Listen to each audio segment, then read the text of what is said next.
The Christmas season is filled with many rich and beautiful customs. Some of these traditions are guided by culture, while others are particular to families who have been practicing them for generations. In my family, one of the things we used to do to prepare for Christmas was to set out the little figures of Mary, Joseph, and the donkey. There was no baby yet, of course. He would not be seen until Christmas. But these three figures were very much a part of our growing excitement as we waited for the birth of the star of the show. Each day they would travel to a different place in the house as they made their way toward Bethlehem. With great joy we would pick them up and move them to a different corner, a different room, just a little closer, with some necessary detours to the final destination we had prepared for them. They did not know where they were heading, but we did, of course. They probably thought they were journeying to a regular inn, if not 5-star, at least the Bethlehem Motel 6. Little did they know what we knew with the hindsight of 2,000 years, that their journey would take them not to a hotel of any sort, but to a barn, a stable, and it would be there, in the poorest of circumstances, that the most famous birth in the history of the world would take place.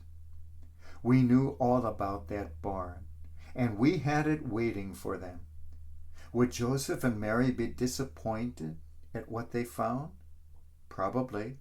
A stable was not the ideal place to spend the night, especially when a child was to be born. But we prepared that stable with so much love, and we tried to add all the comforts our little minds and our little hands could furnish. Still, it was a barn. We all loved Mary. She was, after all, a mother, and as children we knew how much a mother's love could mean when we were hurting.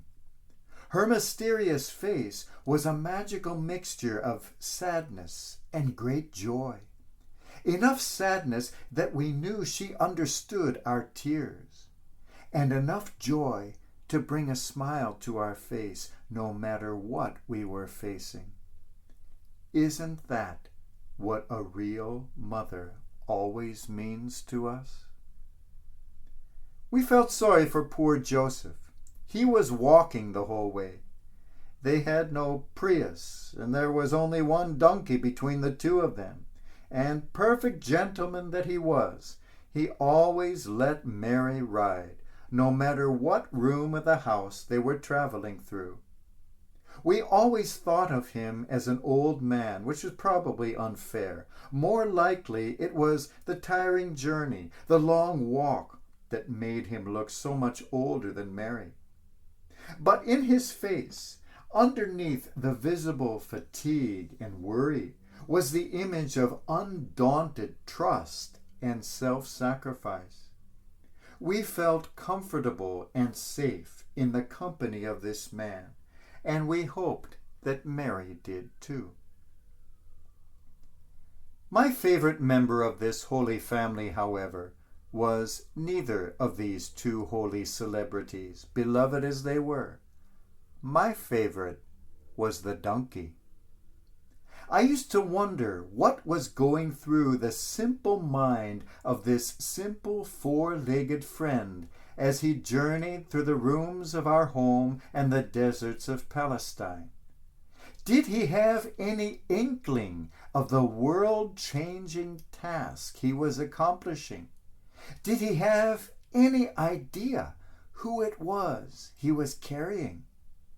Perhaps he was just as confused as the other two better-known characters in this drama. But he did his job, and as far as we could see, he did it without hesitation or complaint. I did not know how long donkeys lived, and I often wondered if this was the same one who would one day carry that now grown-up baby into Jerusalem during the last days of his life. Or was it perhaps the daughter or son of this donkey? I couldn't tell. Being a city boy, all donkeys looked alike to me. But it always struck me that it was the donkey who was present at the beginning and the end of the life of this extraordinary man. One thing I knew for sure, though, the little donkey was the only member of this little group of travelers who felt at home when they reached the stable. This was his turf, the barn. I always imagined that he did everything he could to pass on his joy and enthusiasm to the disappointed Joseph and Mary, assuring them in his own donkey way that the stable could actually be quite a lovely place. He welcomed them home, to his home, and they knew they would be all right. Their faithful donkey was there. Families, even the holiest of families, come in many varieties and shapes.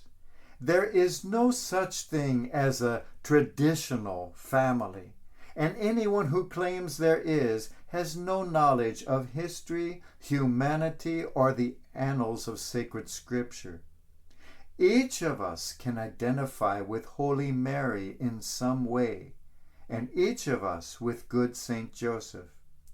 But if you are like me, and like most of us, you just may find yourself best reflected in the person of the little donkey of Bethlehem, not quite understanding anything, not quite like anyone else around us, finding ourselves with long ears when everyone else seems to have little ones, 4 legs when the important people all have 2, a heartfelt voice that nobody seems to understand. Do you ever feel that way? Welcome to the barn. Just perhaps, though, it is our very difference, our very uniqueness, our very out-of-placeness, which makes us at home in the stable at Bethlehem. Just perhaps it is we, you and I and the little donkey, who will find that we have been carrying all along the greatest treasure of all.